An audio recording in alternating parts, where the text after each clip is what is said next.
അസ്സലാമലൈക്കും. ഇന്നത്തെ നമ്മുടെ റെസിപ്പി പഴം കൊണ്ടുണ്ടാക്കുന്ന ഒരു പലഹാരമാണ്. പെട്ടെന്ന് ഉണ്ടാക്കാൻ പറ്റുന്ന ഒരു പലഹാരം. 10 മിനിറ്റ് കൊണ്ട് നമുക്കിത് ചെയ്തെടുക്കാൻ പറ്റും. ഇത് പഴം കൊണ്ടാണ് ചെയ്യുന്നത്, നേന്ത്രപ്പഴം കൊണ്ട്. കായ് വറ്റിച്ചത് എന്ന ഇതിൻ്റെ പഴയ പേര്. ഇപ്പോഴാരും ഇതൊന്നും ചെയ്യുന്നില്ല.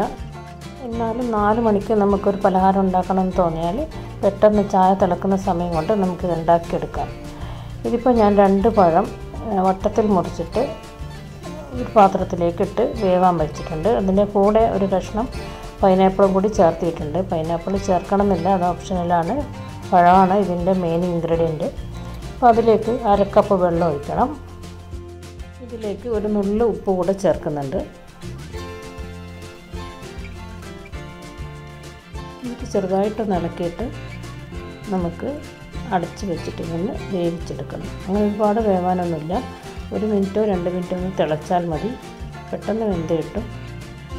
മൂടി വെച്ചിട്ട് നമുക്ക് കുറച്ച് സമയം ഇതൊന്ന് തിളപ്പിച്ച് വേവിച്ചെടുക്കണം. പഴം ഉടഞ്ഞു പോകാതെ ശ്രദ്ധിച്ച് സാവധാനം വേണം ചെയ്യാൻ. അധികം ഇളക്കി കൊടുക്കരുത്. ചെറുതായിട്ട് പതുക്കെ ഇളക്കിയിട്ട് ഒന്ന് വേവിച്ചെടുക്കണം. അപ്പോൾ ഇതിപ്പോൾ വെന്ത് കഴിഞ്ഞിട്ടുണ്ട്. പൈനാപ്പിളും വെന്തിട്ടുണ്ട്, പഴവും വെന്തിട്ടുണ്ട്. പക്ഷെ ഉടഞ്ഞു പോവാതെ ശ്രദ്ധിക്കണം.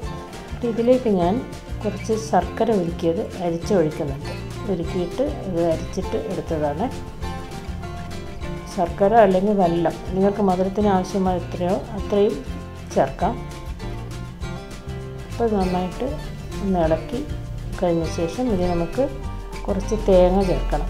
അതിനു വേണ്ടി ഞാനൊരു 1 കപ്പ് തേങ്ങ ചിരണ്ടി എടുത്തിട്ടുണ്ട്. അതും കൂടെ ഇതിൽ ചേർക്കുന്നു. എന്നിട്ട് ഒന്നും കൂടെ തിളക്കണം.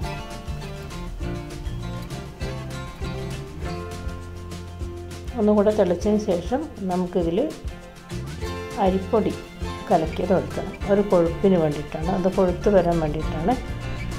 ഒരു 1.5 സ്പൂണ് അരിപ്പൊടി ഇതിലേക്ക് കലക്കി ഒഴിക്കുന്നുണ്ട്.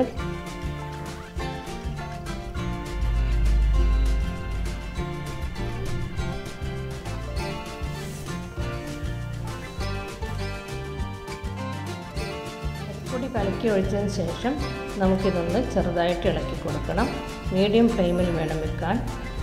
എന്നിട്ട് പതുക്കെ അധികം ബലം കൊടുക്കാതെ സാവധാനം ഒന്ന് ഇളക്കി കൊടുക്കുക.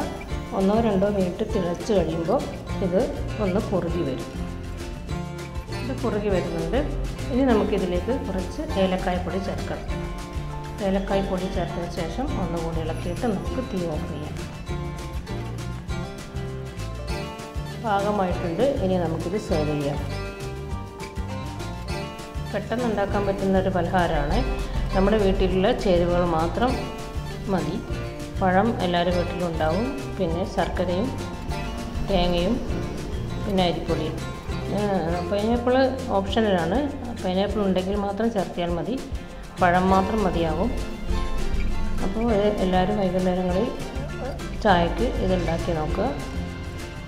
കുട്ടികൾക്കും വലിയവർക്കും എല്ലാം ഹെൽത്തി ആയിട്ടുള്ള ഒരു പലഹാരമാണ്. എണ്ണയൊന്നുമില്ല.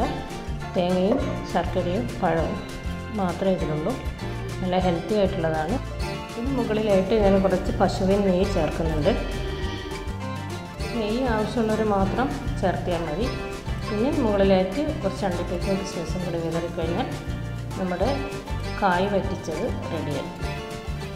നമുക്ക് ചെറിയ ചെറിയ പ്ലേറ്റുകളിൽ സെർവ് ചെയ്ത് കുട്ടികൾക്കും എല്ലാവർക്കും കൊടുക്കാം. അപ്പോൾ ഇതെല്ലാവർക്കും ഇഷ്ടമായിട്ടുണ്ടാകുമെന്ന് വിചാരിക്കുന്നു. അപ്പോൾ എൻ്റെ ചാനൽ എല്ലാവരും ഷെയർ ചെയ്യണം, ലൈക്ക് ചെയ്യണം, കമൻറ്റ്സ് ഇടണം. ഓക്കെ, അടുത്ത തന്നെ നല്ല റെസിപ്പിയുമായിട്ട് വരാം. അതുവരേക്കും എല്ലാവർക്കും എൻ്റെ താങ്ക്സ്.